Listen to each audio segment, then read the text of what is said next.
제가 책을 고르는 5가지 방법에 대한 얘기를 해드리려고 합니다. 어떤 책부터 시작해야 될지 재미가 없으면 읽을 수가 없습니다.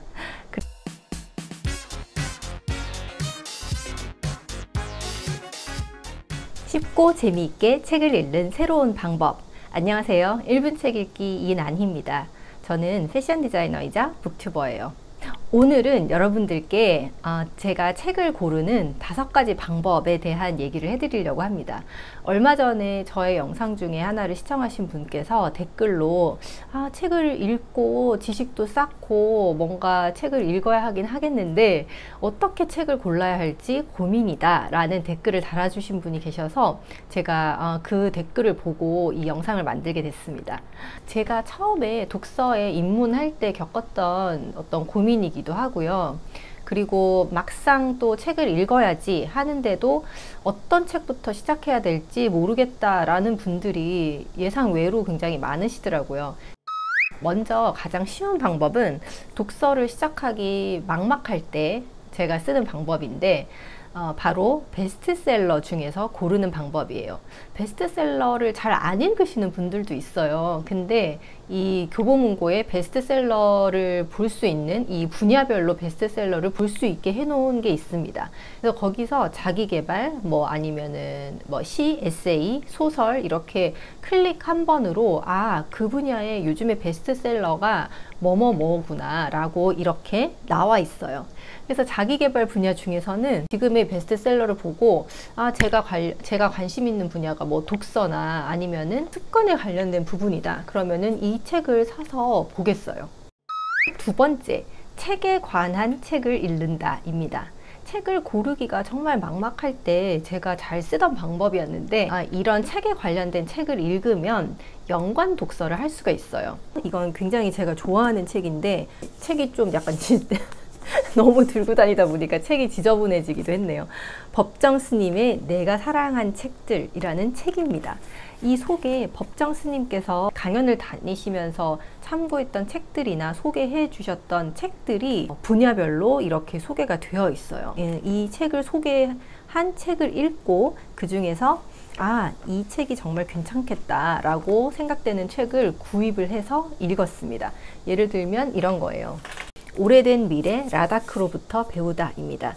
법정 스님이 이 책을 소개한 그 내용에서 저는 이 부분을 읽고 이 책을 구입하게 됐어요. 나는 바깥 세상에 사는 사람들이 식탁과 의자와 카펫을 갖고 편안하게 산다고 들었다. 라다크 지역에 있는 어떤 주민이 얘기한 걸 여기에 옮겨 적은 거예요. 쌀과 설탕 등 행복에 필요한 모든 것을 갖고 있다고 들었다. 나는 보리떡과 죽밖에는 먹을 것이 없다. 하지만 나는 행복하다. 당신들은 좋은 옷을 입었지만 보시다시피 내 옷은 다 해진 누더기다. 그런데도 바깥 세상에는 많은 불행이 있다고 들었다. 기자가 그 불행의 이유에 대해 묻자 노인은 이렇게 답한다. 아마도 당신들이 가지고 있는 좋은 옷과 가구와 재산들이 지나치게 많기 때문에 거기에 마음을 빼앗겨 차분히 자신을 되돌아볼 시간이 없을 것이요. 이 부분에서 저는 약간 와닿아서 이 책을 구입하게 됐어요. 이런 식으로 책을 소개한 책을 사서 읽다가 그 책에 소개한 내용이 마음에 들거나 하면은 구입해서 보는 것도 좋은 방법입니다. 책을 고르는 방법 세 번째, 독서법 관련된 책을 보는 거예요. 독서를 왜 어떻게 해야 하는지에 관련된 책인데요. 제가 최근에 읽은 책 중에 이 2가지 책을 소개해 드릴게요. 1시간에 한 권 퀀텀 독서법이라는 책이 있고요. 그리고 정서빈 작가님의 감정 독서법입니다. 이건 제가 유튜브 채널 시작하는 굉장히 초기에 여러분께 소개해 드렸던 책인데 감정에 귀를 기울여서 그 감정에 따라 책을 골라서 읽는다라는 어떤 그런 독서법이에요.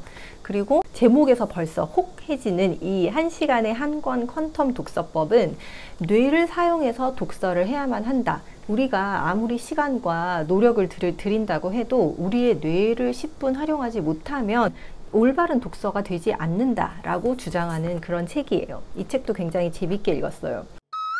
네 번째 방법은 제가 가장 많이 쓰는 방법이기도 한데 내가 그 시점에서 가장 관심 가는 분야의 책을 읽는다 입니다. 지금 여러분께 소개해드릴 책은 건강에 관련된 책들인데, 제가 한때 퇴행성 디스크 때문에 엄청 허리가 너무너무 아파서 걷지도 못한 적이 있었어요. 한 달 가량을 제대로 걷지도 못하고 병원을 오가며 집에서만 생활을 한 적이 있었는데, 일종의 약간 뭐 죽을 고비를 넘겼다고 해야 되나? 그래서 저의 허리와 건강에 관해서 너무너무 관심을 많이 갖게 되는 어떤 그런 시기가 있었어요. 그래서 진짜 막 물에 빠진 사람이 지푸라기라도 붙잡는다는 그런 심정으로 이런 건강 관련된 책들을 막 읽기 시작했습니다. 내 몸 아프지 않은 습관, 척추, 관절, 허리, 일상의 통증을 이기는 법이라는 책이었고요.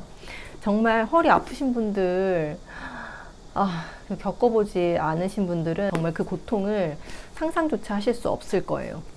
이건 생로병사의 비밀, 10년의 기록, 한국인 100세 건강의 비밀이라는 책이었고요. 그 당시 읽었던 책들이 이런 건강 관련된 책들이 많았어요. 건강수명, 10년 늘리기라든지 해서 내가 정말 필요에 의해서 책을 읽으면 완전 집중 몰입해서 읽을 수가 있습니다. 어렵지 않게 접근을 하실 수 있을 거예요. 그리고 마지막으로 5번째. 책 읽기에 재미를 붙이기에는 사실 소설만한 게 없어요. 왜냐하면 우리의 읽기 능력이라는 게 선천적으로 타고난 게 아니라 후천적으로 만들어진 것이기 때문에 재미가 없으면 읽을 수가 없습니다. 그래서 저는 가끔 영화를 보고 그 원작 소설을 찾아서 보는 경우가 있어요. 재밌게 봤을 경우에. 그래서 그 책 중에 하나인데 허삼관 매열기라는 책입니다. 이게 우리나라 영화로 만들어진 적이 있었어요. 하정우가 나오는. 너무 그 속에서 나오는 위트, 약간 개그 코드 이런 게 너무 재밌더라고요. 그래서 이제 이 위화라는 분의 장편 소설인 이 허삼관 매열기를 찾아서 읽었는데 너무 재밌어요. 진짜. 내가 마치 그 중국의 그 옛날 그 시절에 살고 있는 사람처럼 막 상상이 되면서, 이게 제목 그대로 매혈, 아버지가 아들과 가족을 위해서 피를 팔아서 그 생계를 유지해 가는 그런 어떤 내용인데, 그 안에 약간 혈액형 때문에 일어나는 웃지 못할 에피소드도 있고 해서 굉장히 재미있게 읽었던 책입니다. 그래서 이 책을 계기로 해서 저는 위화의 장편 소설인 형제도 읽게 되었고, 그리고 장혜모 감독이 영화한 인생이라는 책도 읽게 됐는데, 약간 중국식 특유의 어떤 위트가 들어있어서 굉장히 다 재밌게 본 책들입니다. 여러분, 이렇게 제가 책을 고르는 5가지 방법 어떠세요? 여러분도 한번 이 중에 하나 골라서 책을 한번 골라보시기 바랍니다. 오늘도 영상 봐주셔서 정말 감사하고요. 오늘 이 영상이 여러분께 도움이 되셨다면 좋아요와 구독 잊지 마세요. 감사합니다.